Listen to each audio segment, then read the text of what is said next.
Parlons musique classique à présent avec notre prochain invité.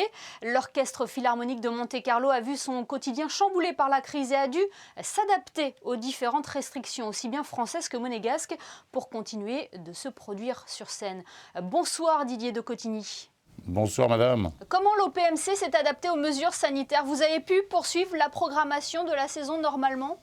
Eh bien écoutez, je dois dire avec fierté que nous avons réussi bon an mal an, malgré toutes les contraintes et les changements de contraintes et les difficultés, nous avons réussi à tenir notre plan d'action et notre saison absolument d'une manière impeccable. Nous avons réussi malgré tout cela à assurer grosso modo l'intégralité de notre saison. Au niveau de la salle, vous vous êtes aussi adapté aux horaires du couvre-feu, aussi bien monégasque que français? Ah oui, alors non seulement ça, on s'est adapté dans la salle au niveau de la distanciation d'abord, puisque on a réduit la jauge possible dans la salle. Et aussi, bien sûr, les horaires, la deuxième contrainte importante, c'était les horaires pour permettre non seulement aux gens de la Principauté de Monaco qui avaient des horaires de couvre-feu qui étaient différents de celles des Français, donc pour permettre aux Français de venir, on commençait de plus en plus tôt. Et là, aujourd'hui, on en était ce mois-ci,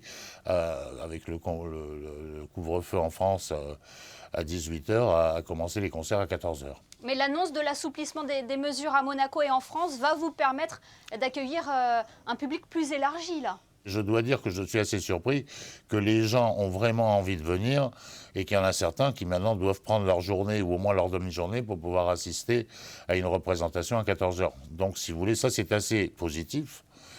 Mais je pense qu'évidemment, les assouplissements des horaires de couvre-feu vont permettre de reprendre un peu, de retourner vers les horaires plus normales. Et donc ça sera le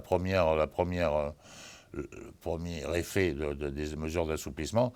Et ensuite, on verra bien si les jauges si on peut aller avec des jauges à l'intérieur, le spectateur qui puisse être plus grande que celle que nous avons actuellement, qui nous permettra quand même aussi d'accroître les revenus de la billetterie, si vous voulez. Alors nous parlions de la programmation tout à l'heure. Quelle est la programmation du mois de mai? Je crois qu'un seul concert a été annulé, c'est ça, un Carmina Burana le 30 mai. Non, oui, c'est ça. C'est-à-dire que nous avions prévu de faire Carmina Burana de Karl Orff avec le chœur de l'orchestre symphonique de Birmingham en Angleterre, orchestre dans lequel notre directeur musical est aussi premier chef invité. Mais malheureusement, vu la situation en Angleterre et il y a à peu près un mois et demi, ce concert a été annulé à Birmingham. Donc on a dû complètement changer le programme du concert, c'est-à-dire retirer Carmina Burana, que nous ferons, je l'espère, exactement au même endroit l'année prochaine, dans la saison prochaine. Et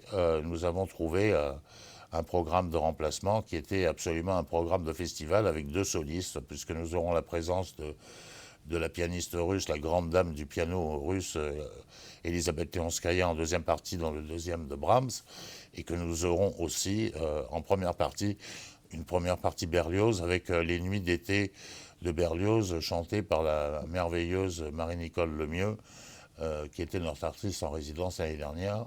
Mais nous avons aussi un autre concert au mois de mai plus proche de nous aujourd'hui, puisque c'est le concert du début mai, avec un chef d'orchestre russe merveilleux, qui s'appelle Stanislav Konchanovsky, qui maintiendra le programme qui était initialement prévu avec la 3e suite pour orchestre de Tchaïkovski, qui est une pièce pour orchestre qui est très très rarement jouée, mais qui est absolument merveilleuse. Et pour le début de programme, nous avons fait appel à un jeune et brillant pianiste qui a été finaliste l'année dernière du concours Clara Askill à Montreux et qui nous jouera le premier concerto de Chopin, qui fera, j'espère, les délices de tout notre public habituel.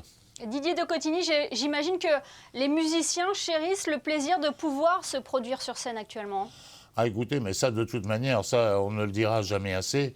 Si vous voulez, nous sommes dans une situation extrêmement privilégiée, et là je dois reprendre et répéter constamment que nous sommes absolument extrêmement reconnaissants à notre souverain, le prince Albert II, et le gouvernement princier et la direction des affaires culturelles, qui nous ont permis, en faisant très attention et en respectant les mesures sanitaires strictement, de pouvoir continuer à exercer notre métier et à nous produire et et à partager notre art avec un maximum possible, le maximum possible de public.